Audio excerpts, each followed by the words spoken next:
Halo Sobat Sejarah, selamat datang kembali di channel kita. Pernahkah kalian bertanya-tanya, dari mana sih titik awal peradaban besar di Indonesia dimulai? Jawabannya ada di pulau yang kaya akan alam dan budaya, Kalimantan. Tahukah kamu bahwa kerajaan tertua di Indonesia ternyata berasal dari Kalimantan Timur? Ini bukan sekadar cerita dongeng, tapi sebuah fakta sejarah yang luar biasa.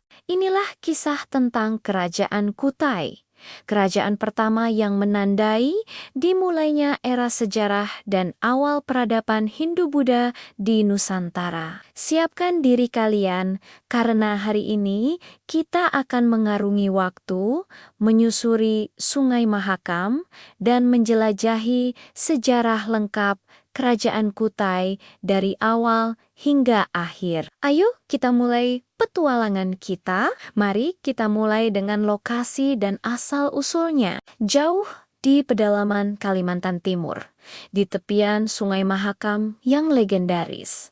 Tepatnya di daerah yang sekarang kita kenal sebagai Muara Kaman, berdirilah sebuah peradaban megah sekitar abad keempat Masehi.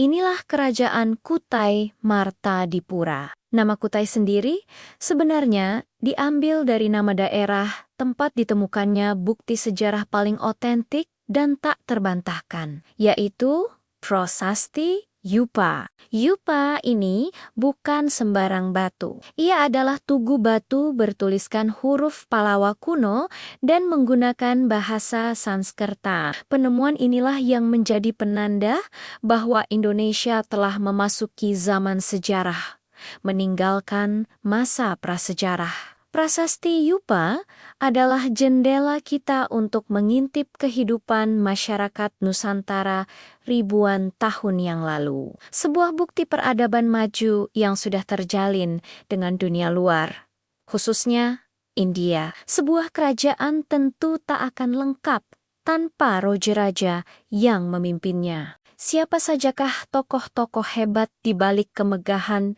Kutai Martadipura? Raja pertama dan pendirinya adalah Kudungga. Uniknya, nama Kudungga ini dipercaya sebagai nama asli Nusantara, bukan berasal dari India. Ini menunjukkan bahwa ia adalah seorang pemimpin lokal atau kepala suku yang dihormati, yang kemudian membuka diri terhadap pengaruh Hindu yang datang. Tongkat estafet kepemimpinan kemudian diwariskan kepada putranya, Aswawarman. Nah, Aswawarman inilah yang dianggap sebagai pendiri sejati dinasti kerajaan Kutai. Karena namanya sudah menunjukkan pengaruh India yang kental, dan ia jugalah yang pertama kali mengadakan upacara Asmaweda, sebuah ritual untuk memperluas wilayah kekuasaan. Puncak keemasan Kutai dicapai di bawah pemerintahan cucu Kudungga, yaitu Raja Mulawarman. Namanya terukir abadi dalam Prasasti Yupa sebagai seorang raja yang agung, bijaksana, perkasa, dan yang terpenting, sangat dermawan. Mulawarman adalah simbol kejayaan Kutai yang melegenda. Sekarang, mari kita bahas lebih dalam tentang bukti utama keberadaan kerajaan ini. Prasasti Yupa.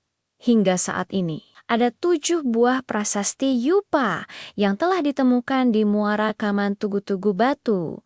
Ini berfungsi ganda, yaitu sebagai tugu peringatan upacara kurban, sekaligus sebagai tiang untuk menambatkan hewan kurban. Yang paling menakjubkan adalah isi tulisannya. Salah satu prasasti menceritakan dengan sangat jelas tentang kedermawanan Raja Mulawarman yang luar biasa. Tertulis bahwa sang raja telah menyedekahkan 20.000 ekor sapi kepada para Brahmana kaum pendeta Hindu.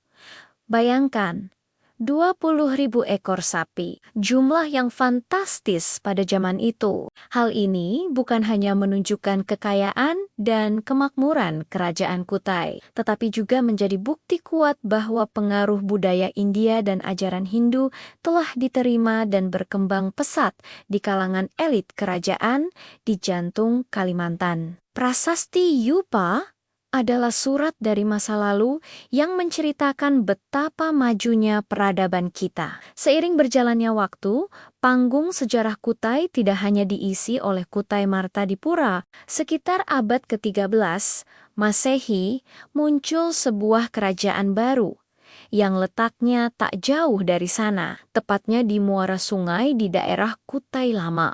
Kerajaan ini bernama Kerajaan Kutai Kartanegara. Awalnya, kedua kerajaan ini hidup berdampingan sebagai entitas yang berbeda. Kutai Martadipura bercorak Hindu, sementara Kutai Kartanegara didirikan oleh Aji Batara Agung Dewa Sakti. Persaingan dan dinamika politik pun terjadi di antara keduanya. Titik baliknya terjadi pada abad ke-16 di bawah pimpinan Raja Kutai Kartanegara 2008, Aji Pangeran Sinum Panji Mendapa. Sebuah penaklukan besar terjadi. Ia berhasil menaklukkan kerajaan Kutai Martadipura. Namun, ini bukanlah akhir dari segalanya, melainkan awal dari sebuah babak baru. Kedua kerajaan ini kemudian dilebur menjadi satu. Persatuan ini menciptakan sebuah entitas kerajaan yang jauh lebih besar, lebih kuat dan lebih makmur, meletakkan fondasi bagi era kejayaan selanjutnya. Memasuki abad ke-17, angin perubahan kembali berhembus di tanah Kutai. Kali ini, perubahan datang dari seberang lautan. Para pedagang Muslim, terutama dari Makassar dan Bugis, yang dipimpin oleh Datuk R.I. Bandang dan Tuan Tunggang Parangan, tiba di Pelebuan Kutai. Mereka tidak hanya membawa barang dagangan, tetapi juga membawa ajaran baru, yaitu Islam. Ajaran Islam yang damai dan egaliter perlahan-lahan diterima oleh masyarakat dan kalangan istana. Puncaknya, Raja Aji, Raja Mahkota, penguasa Kutai Kartanegara saat itu, memutuskan untuk memeluk agama Islam. Momen ini menjadi tonggak sejarah yang fundamental. Sejak saat itu, gelar raja diganti menjadi sultan dan kerajaan pun bertransformasi menjadi Kesultanan Kutai Kartanegara Ing Martadipura. Nama Ing Martadipura sengaja ditambahkan untuk menghormati dan mengenang kerajaan pendahulunya. Kesultanan ini terus berlanjut dan menunjukkan eksistensinya yang kokoh, bahkan hingga melewati masa-masa sulit di era kolonialisme Belanda. Lalu, apa saja warisan dari kerajaan besar ini yang masih bisa kita nikmati hingga hari ini? Banyak sekali. Jejak kebesaran kerajaan dan Kesultanan Kutai tidak lekang oleh waktu. Peninggalan utamanya tentu saja adalah prasasti Yupa yang kini tersimpan rapi dan menjadi koleksi utama Museum Nasional di Jakarta.